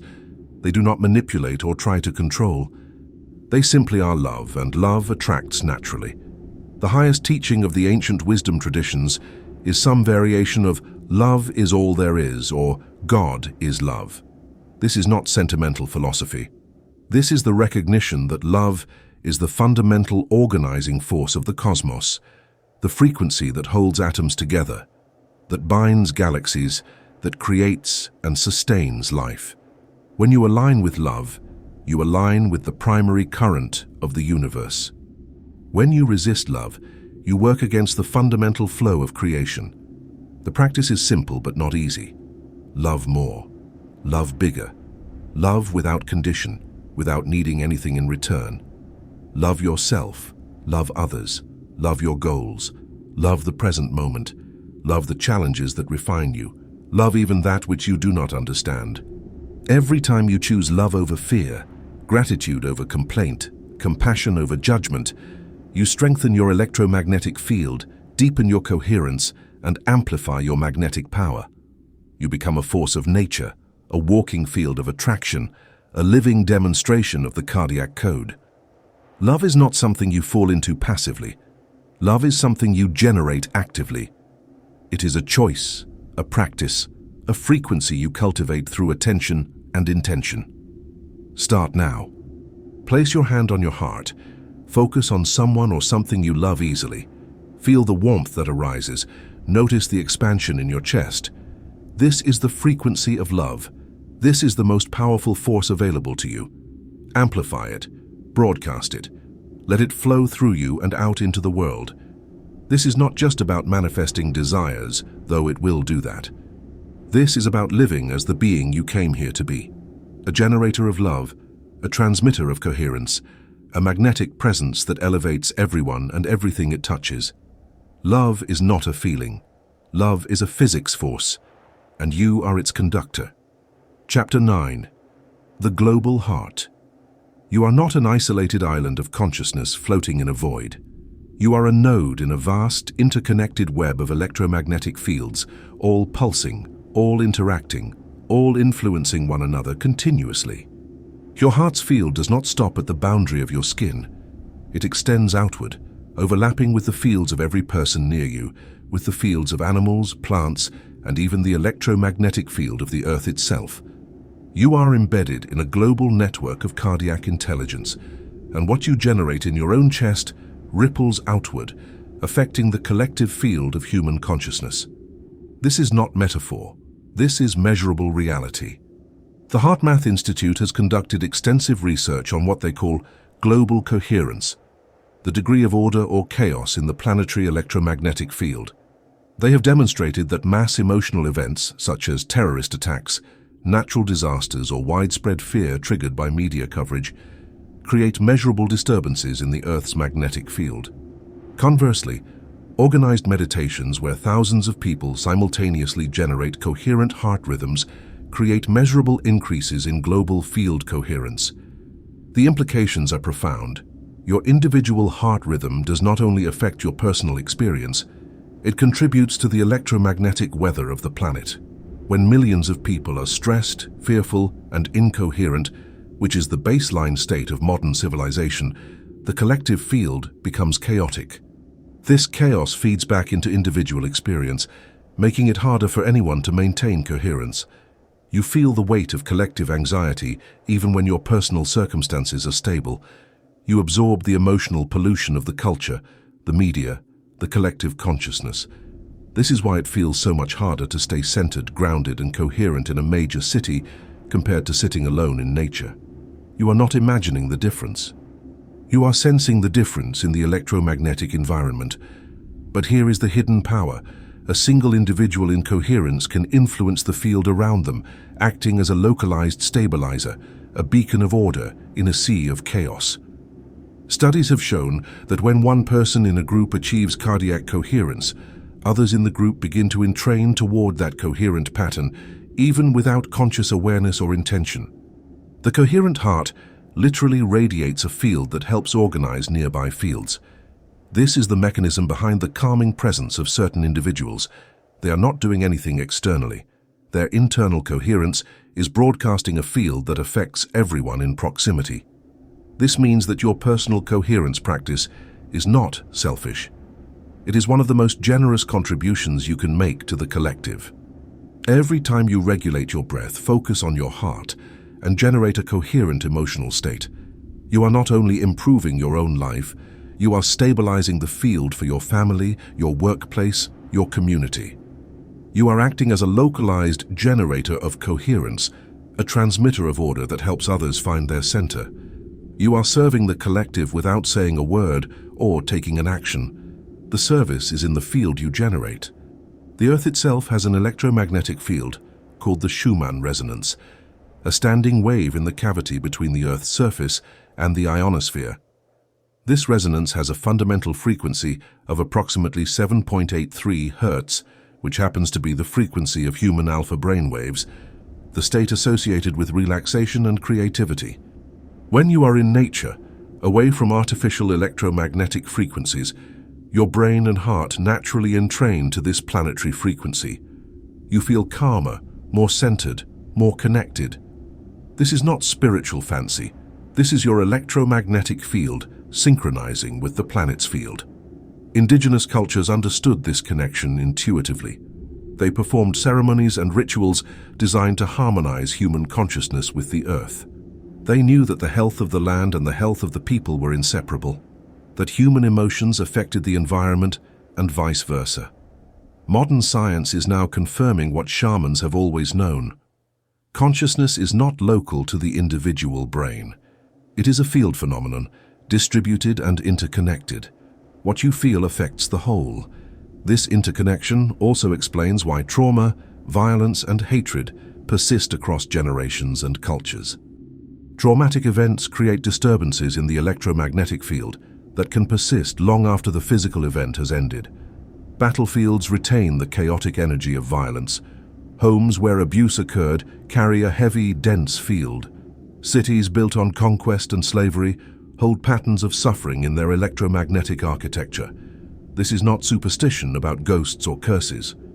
This is residual electromagnetic information, patterns imprinted in the local field that continue to influence those who enter the space. Healing these collective wounds requires more than individual therapy or political reform. It requires large-scale coherence practices, intentional gathering of people in heart-centered states, generating fields strong enough to reorganize the chaos. This is the hidden power of prayer gatherings, meditation groups, and spiritual communities. When done authentically, from genuine coherence rather than rote repetition, these practices create concentrated fields of order that can transform the electromagnetic environment of entire regions.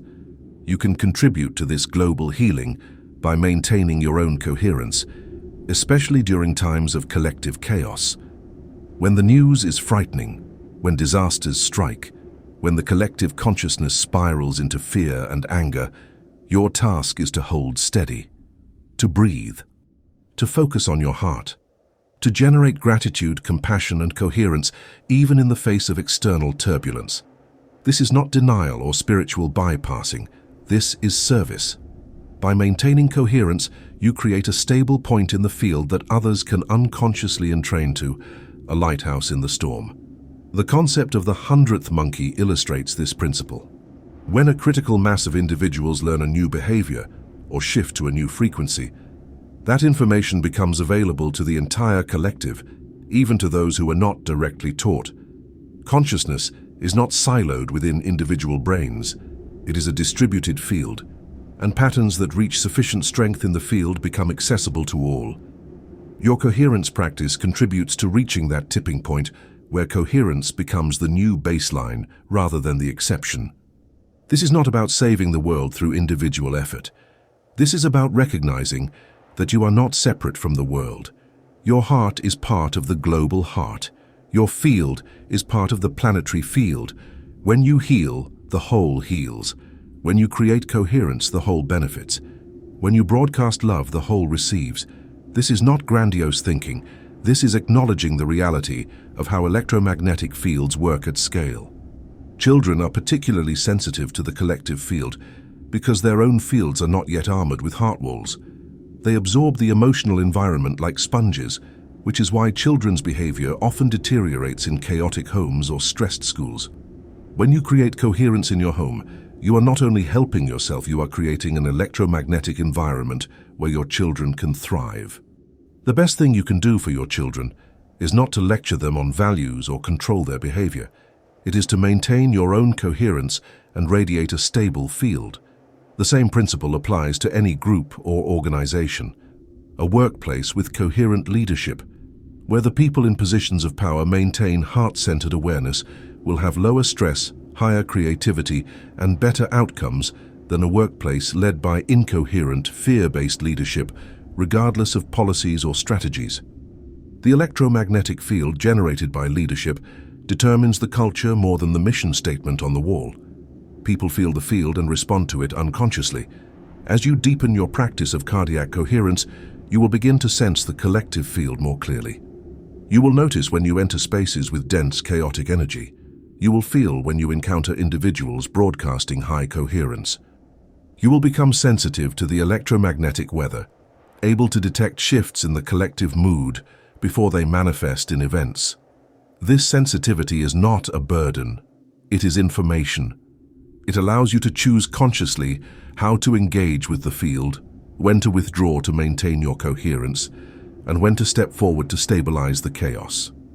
The vision of a coherent planet is not utopian fantasy.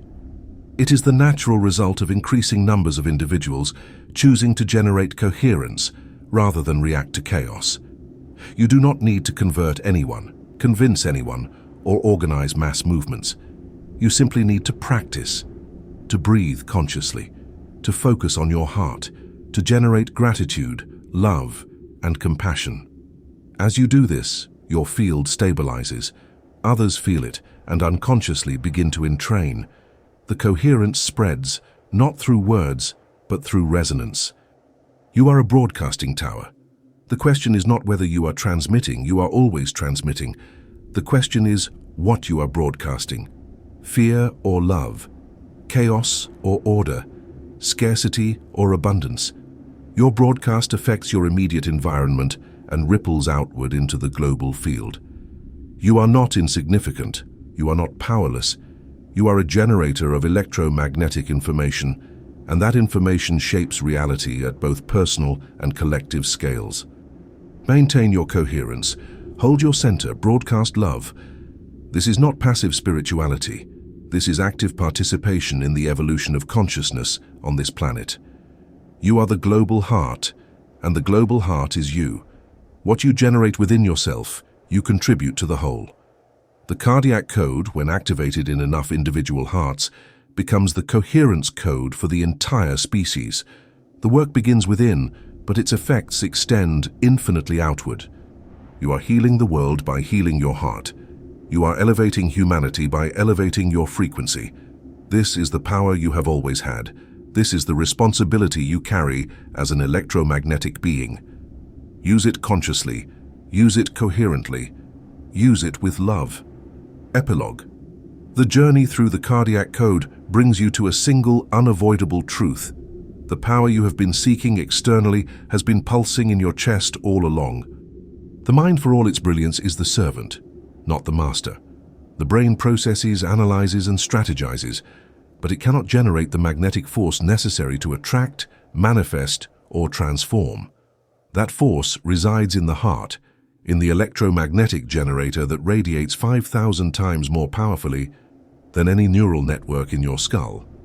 You have learned that thought without feeling is impotent, that visualization without emotion is weak, that intention without the heart's engagement is merely wishful thinking. You have discovered that coherence is not a random state of grace, but a trainable skill accessible through breath, through feeling, through the deliberate cultivation of gratitude, love, and appreciation.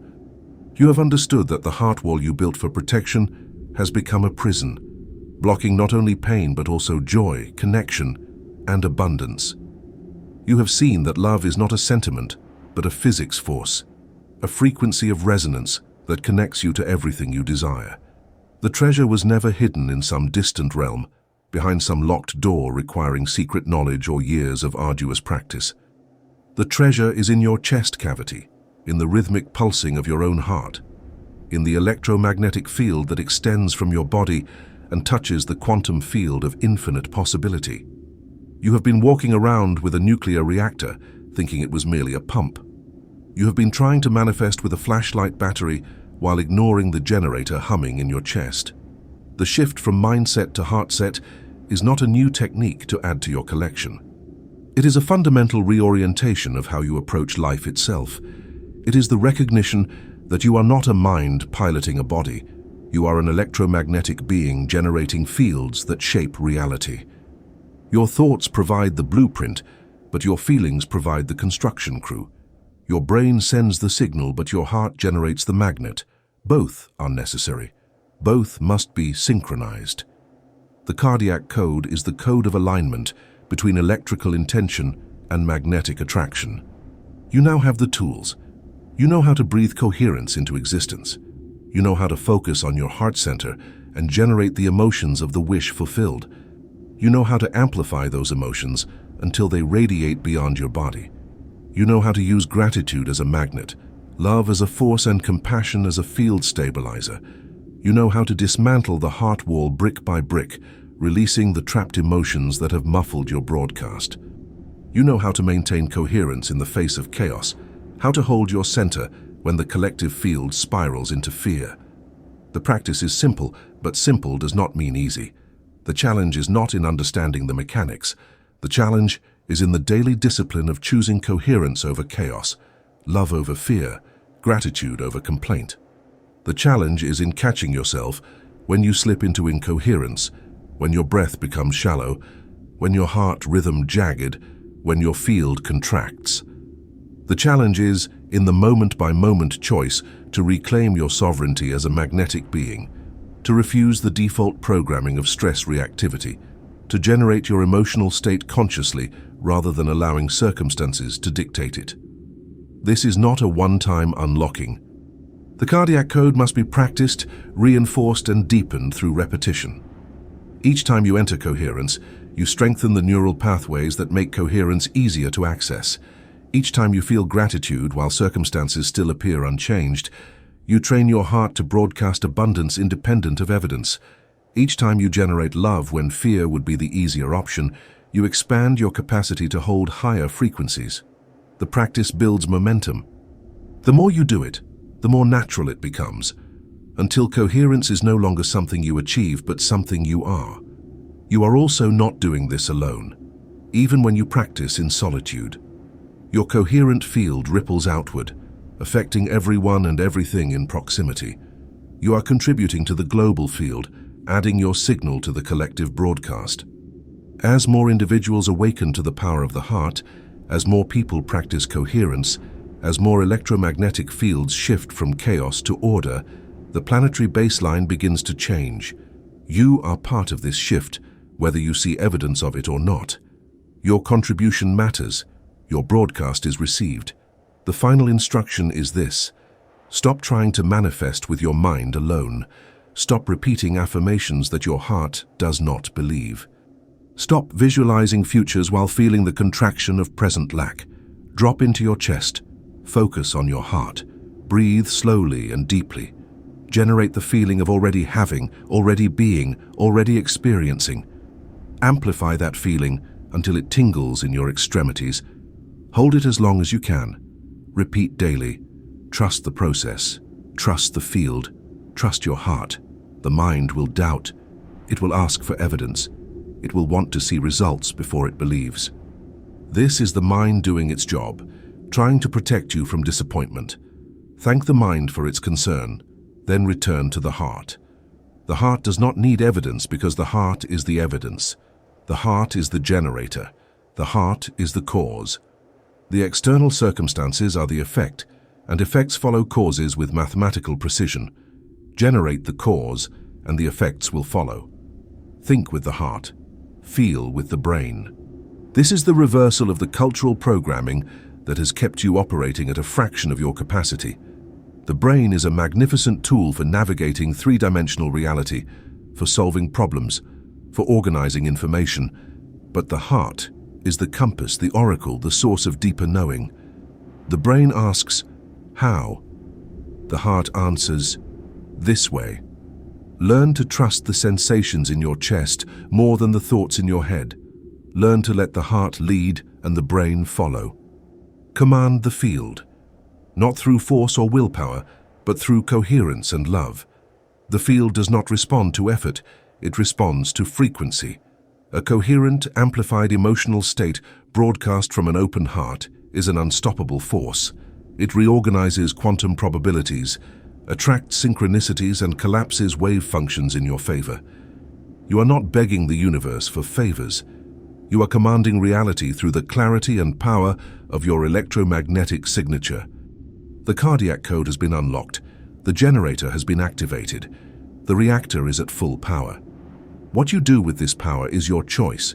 You can continue to live unconsciously, allowing external circumstances to determine your internal state, broadcasting by default rather than by design. Or you can step fully into your role as a creator, as a magnetic being, as a conscious generator of electromagnetic fields that shape reality itself. The treasure is in your chest. The power is in your heart. The key is in your breath. The practice is in your daily choice. Everything you have been seeking is already within you, waiting only for your recognition, your activation, your coherent broadcast. Unlock your chest. Drop the shields. Let the signal blast out loud and clear. Think with the heart. Feel with the brain. Command the field. This is the cardiac code. This is your power. This is your destiny. Now go. Breathe. Feel. Broadcast. Create. The magnetic generator of reality has been activated. Let the manifestation begin.